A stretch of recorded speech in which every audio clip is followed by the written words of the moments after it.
Bienvenue dans votre rendez-vous éco. Aujourd'hui, nous allons vous parler du réchauffement climatique qui bouleverse actuellement le vignoble bordelais. Comment justement la profession se prépare à ce changement majeur? Quel sera l'impact sur l'emploi dans la filière?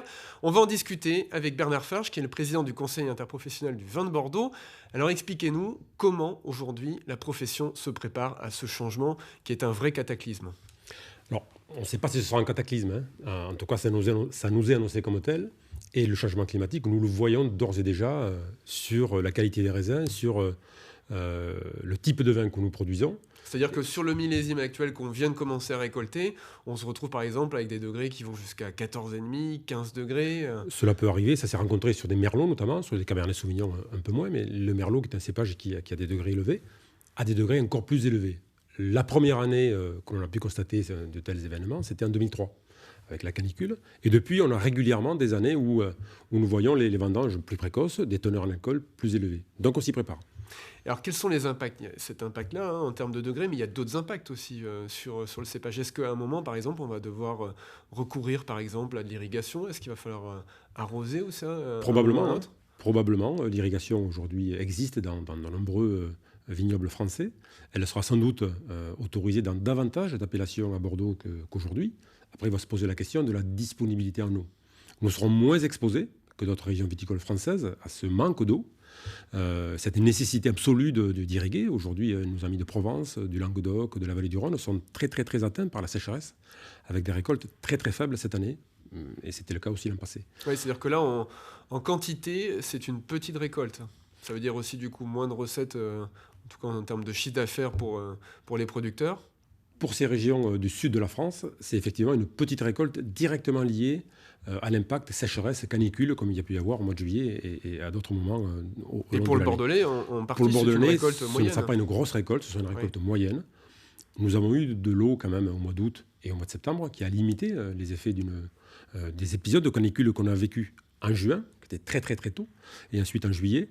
Mais les pluies de fin juillet, août, encore une fois en septembre, ont permis de gommer une partie de ce déficit hydrique. Quand on voit justement les tensions aujourd'hui sur l'eau, on sait que demain, notamment le bassin Adour-Garonne aura beaucoup moins d'eau qu'aujourd'hui, hein, et ça va se réduire quand même de manière assez drastique. Est-ce qu'on va vous autoriser à irriguer pour le vin? Ça va être compliqué d'obtenir les autorisations. Oui, si on aborde le sujet comme ça, est-ce que l'irrigation sera prise, l'irrigation de l'agriculture, hein, sera prise sur la ressource en eau pour les citoyens ou pour les villes? L'arbitrage, nous le connaissons d'avance. Oui. Et c'est normal. Surtout que l'Europe, justement, refuse aujourd'hui qu'il y ait des monocultures sur les mêmes territoires. Donc, Bien sûr, vous mais êtes en plein dedans. pour autant, nous sommes une région où il pleut encore à certains moments de l'année. Où on a des quantités d'eau importantes qui peuvent tomber. Il faut pouvoir la stocker, pouvoir accepter qu'il puisse y avoir des petites retenues collinaires. Il n'est pas question de faire des Sivins à Bordeaux, ce n'est pas le sujet. Mais il est bien question de peut-être avoir des petites retenues collinaires qui viendraient apporter un peu d'eau quand ce sera nécessaire sur des parcelles particulières. En tout cas, on n'aura pas besoin d'autant d'eau que d'autres régions viticoles. Et nous avons la possibilité de stocker si on veut bien mettre tout ça en place. Alors, au niveau du CIVB, vous-même aussi dans vos châteaux, comment vous adaptez à ce réchauffement climatique? Quelles sont les mesures que vous commencez à prendre déjà depuis quelque temps? Tout d'abord, nous avons passé 20 ans à essayer de faire en sorte que les raisins soient de plus en plus mûrs et encore plus mûrs qu'ils ne pouvaient l'être par le passé. Nous avons pour cela pratiqué des méthodes culturales. Nous avons changé la conduite de la vigne, davantage de hauteur de palissage, de la densification, c'est-à-dire plus de pieds de vigne à l'hectare, de l'enherbement sur les rangs. Et donc ce sont des choix aussi de porte-greffe qui permettent d'avoir davantage de degrés. Or aujourd'hui, nous avons tellement bien travaillé sur ces éléments-là que nous sommes en train de constater qu'il faut faire machine arrière sur un certain nombre d'éléments. Sur la densité, sur les hauteurs de feuillage, sur les porte-greffes qui soient moins riches en alcool, enfin, qui amènent à ce que les cépages soient moins riches en alcool. Donc il faut faire machine arrière sur ces éléments-là. Nous pouvons donc compenser à travers ça certains effets du changement climatique, mais il faudra aller plus loin. Probablement qu'il faudra arroser peut-être. Il faudra aussi avoir des cépages ou des porte-greffes qui soient plus résistants à la sécheresse, des cépages qui soient beaucoup plus tardifs que ceux que l'on connaît aujourd'hui, comme le merlot. On a aussi dans notre arsenal, notre boîte à outils, d'ores et déjà à disposition, des cépages qui avaient du mal à mûrir. Le petit Verdot, qui est un cépage du Bordelais, était très très très peu utilisé et on se rend compte qu'il commence à être utilisé sur l'ensemble du vignoble en plus grande quantité. Et ce sera donc pas du tout une perte d'identité, parce que ces cépages existent, ils sont autochtones, je dirais, ou vraiment de la culture locale. Ils répondront à ce changement climatique et ils répondront à la nécessaire adaptation pour avoir des cépages plus tardifs et moins riches en alcool. Ce sera peut-être moins de merlot et plus de petits verres d'eau. Oui, parce que l'inquiétude, c'est que Bordeaux, entre guillemets, perd son identité. En termes de goût, on se dit, voilà, si on change les cépages, on va perdre l'identité, puis ce qui fait aussi le succès des vins de Bordeaux. On ne va pas les reconnaître, en fait, tout simplement. Bien sûr. En termes commerciaux, c'est un enjeu énorme. Quand on voit que la filière pèse 40 000 emplois.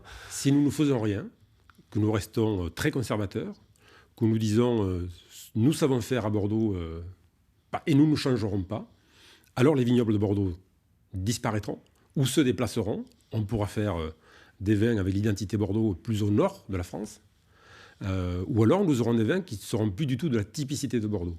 Donc il faut innover, il faut s'adapter, toujours dans l'objectif de garder cette identité, cette typicité que l'on peut avoir.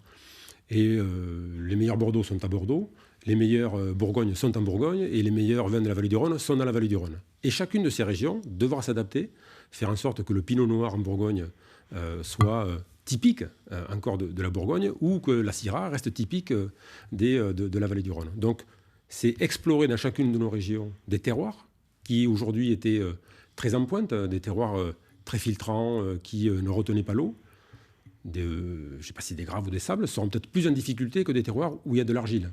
Les terroirs où il y a de l'argile sont capables de retenir de l'eau, de redonner de l'eau à la plante lorsque la plante en a grandement besoin, alors que des cépages très très filtrants seront peut-être en plus grande difficulté dans quelques années. Alors comment les viticulteurs vont réussir à faire tous ces changements? Parce que c'est un coût important. On sait aujourd'hui qu'une bonne partie des exploitations sont des exploitations familiales, donc avec une trésorerie fragile. Comment on peut les soutenir et puis surtout comment éviter une concentration majeure d'ailleurs, parce que si les petits viticulteurs n'ont pas l'argent nécessaire pour investir et modifier les cépages, faire tous ces changements, que ce soit aussi technologiques et techniques, ça va être compliqué derrière pour la filière. Les viticulteurs s'adaptent. À condition d'avoir les moyens. Si le marché supporte et arrive à rémunérer suffisamment les viticulteurs s'adapteront, mettront un peu de temps à renouveler une partie de l'encépagement, parce qu'il y a toujours un renouvellement qui s'opère. Hein.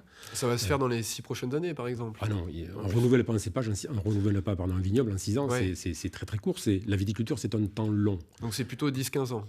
Ah, même plus que ça pour renouveler une partie de vignoble. Mais on peut déjà renouveler une partie, peut-être des merlots qui sont sur des sols très précoces, qui rendent que ce sont des merlots qui ont des teneurs en alcool très élevées aujourd'hui, parce que très précoces, très filtrants, des sols parfois très légers, avec des porte-greffes qui sont sans doute, qui permettent une richesse en alcool très élevée. C'est peut-être ces parcelles-là qu'il faut remplacer le plus vite. Après, il y a toute une partie du vignoble qui aujourd'hui n'est pas en difficulté, reste adaptée. Et puis le changement climatique, on l'a observé depuis un certain temps, nous, en viticulture. Et c'est notamment un exemple qui est régulièrement pris lorsqu'il est fait état des changements climatiques, les dates de vendange. Donc nous le voyons déjà depuis un certain temps et nous avons commencé à travailler là-dessus depuis longtemps. C'est la raison pour laquelle ce que je dis ici est identifié et chacun des viticulteurs ont déjà mis en place un certain nombre de ces mesures. La baisse du feuillage, l'adaptation de certains cépages, l'adaptation de certains porte-greffes. Déjà, c'est déjà ancré dans la tête des viticulteurs et ils s'adaptent d'ores et déjà. Sur le coût, si le marché le supporte et que le marché vit normalement, que l'on n'a pas toutes les semaines une taxe sur le vin en France, aux États-Unis ou dans tel ou tel pays, on sera capable d'assumer et de vendre du vin qui permettra de rémunérer et de nous adapter. En tout cas, nous serons obligés de nous adapter face au changement climatique, sans quoi le Bordeaux sera plus du Bordeaux ou il n'y aura plus de Bordeaux à Bordeaux. Alors comment on va réussir à les aider financièrement quand même, ceci dit? Parce que c'est un vrai sujet malgré tout. Si les viticulteurs n'ont pas les ressources financières, vous allez vous retrouver. Est-ce que vous, au niveau du CIVB, vous avez prévu un plan de soutien à la filière avec une enveloppe budgétaire derrière? Alors, le CIVB n'a pas la capacité à aider chacune des entreprises parce que les fonds sont limités. C'est des fonds certes importants. Oui, mais vous avez la capacité à aller en chercher aussi. On a exactement la capacité à aller en chercher. Et il y a aussi des fonds européens qui sont d'ores et déjà organisés. Et par exemple, les fonds d'aide à la restructuration du vignoble. Restructuration du vignoble, c'est bien le terme qui nous permet de nous adapter. Déjà, ces fonds sont moins importants, voire pas du tout ciblées pour aider la replantation de merlot. On a souhaité, déjà il y a 5 ans maintenant, diminuer l'accessibilité des aides pour du merlot. Tout simplement parce que ce sujet, il est prégnant, c'est directement lié au changement climatique. Donc on veut plutôt inciter les viticulteurs à planter d'autres cépages, plutôt que d'être aidés à renouveler du merlot, même s'il y a besoin de restructurer aussi des merlots. Mais la priorité n'était pas sur ce cépage-là. Donc on a déjà pris ces mesures comme celle-ci. On peut en prendre d'autres, qui sont des mesures incitatives et des fléchages et des ciblages vers des mesures que l'on aurait identifiées comme étant pertinentes.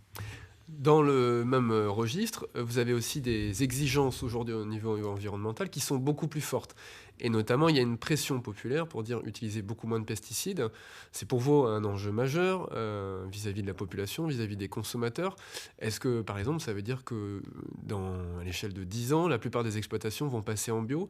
Qu'est-ce qui va se passer pour répondre à ces critiques et ces exigences? Nous avons dit il y a maintenant 3-4 ans que Bordeaux avait pour objectif une diminution forte, voire même une sortie de l'usage des pesticides. Le voire même est une évidence parce qu'on ne sait pas si on arrivera un jour à se passer de pesticides et qu'ils soient bio ou pas bio. Un produit bio est un pesticide aussi, donc de l'ensemble de ces pesticides. Donc nous avons bien cet objectif et nous travaillons là-dessus. Nous savons que ce sujet pesticides sera réglé d'ici 5, 6, 7, 8 ans.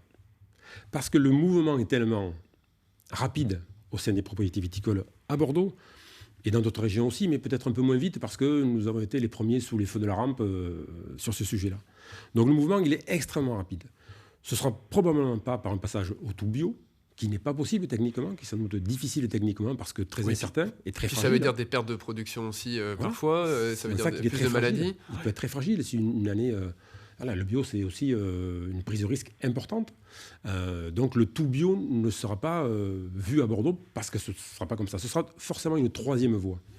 Le conventionnel tel qu'il est connu aujourd'hui va s'éteindre, parce qu'il n'est plus accepté ni par les consommateurs, ni par les riverains, ni même par les producteurs qui s'adaptent à tout ça. Le bio tel qu'on le connaît aujourd'hui n'existera plus non plus, parce que le sujet de l'utilisation du cuivre reste un sujet. Oui, et que c'est ce que j'allais vous dire. C'est sans doute pas par les mesures du passé, voire passéistes, que l'on sortira d'une situation telle qu'elle est. Donc, c'est bien par l'innovation, la création de choses très très modernes, sur des outils variétaux, on l'a dit, sur des cépages peut-être différents, sur des outils matériels qui soient un peu plus intelligents que ce que l'on connaît aujourd'hui, et puis des produits qui seront sans doute proposés par peut-être l'industrie de la phytopharmacie, et qui aujourd'hui est très très décriée, qui seront des produits de biocontrôle ou des structures qui ne sont pas sur ce métier-là, mais qui mettront au point des produits de biocontrôle. En tout cas, c'est par l'innovation, par un mouvement, une révolution forte de l'agriculture, que l'on arrivera à une bascule. Mais je suis très confiant en ça. Bordeaux change très très vite. Bordeaux est aujourd'hui le département français qui représente plus de 25% des entreprises certifiées haute valeur environnementale. Toutes filières confondues. Oui, c'est quand même un chiffre significatif. 25% des entreprises en France reconnues, certifiées par le ministère de l'Agriculture haute valeur environnementale, sont ici en Gironde et à 99% viticoles. Donc cela montre bien que c'est un mouvement porté, vécu, accompagné par l'ensemble de la viticulture bordelaise qui est en cours. Est-ce que ça veut dire qu'au regard de tous ces investissements, demain, pour le consommateur, le vin va coûter plus cher ? Pas forcément. Pas forcément. Alors, la révolution verte, le choix de produits plus neutres vis-à-vis de l'environnement, il a un coût. Il a un coût. Et aujourd'hui, une petite catégorie de la population est prête à payer, et paie déjà très cher des produits bio, beaucoup plus cher que les autres produits. Si c'est l'ensemble de la population qui veut aller vers ce type de production, il faudra que l'on soit capable d'en mettre le prix, probablement, sans doute pas avec l'écart qu'il peut y avoir aujourd'hui avec les produits bio. C'est une certaine catégorie de consommateurs qui achètent ces produits-là aussi, on doit bien le reconnaître. Ce n'est pas accessible à tout le monde encore aujourd'hui. Tout comme les grands crus. Tout comme les grands crus, bien sûr, mais tout le monde ne boit pas des grands crus, et il n'y a pas de grands crus pour tout le monde. Donc ça tombe bien, je dirais. En tout cas, pour des productions de masse, ou des productions importantes en volume, parce que 6 000 viticulteurs à Bordeaux, 110 000 hectares, c'est aussi beaucoup de bouteilles de vin qu'il faut vendre à travers le monde avec des attentes sociétales fortes, des attentes de production très respectueuse de l'environnement, mais je suis convaincu que d'ici 10 ans, ce sujet sera derrière nous. Et probablement pas avec les outils qu'on imagine aujourd'hui, ou du moins pas ceux qu'on imagine tous les jours. Merci beaucoup Bernard Farge, et c'est plutôt rassurant justement pour l'avenir de cette filière qui pèse tant en termes d'emploi sur la région. À très bientôt sur TV7.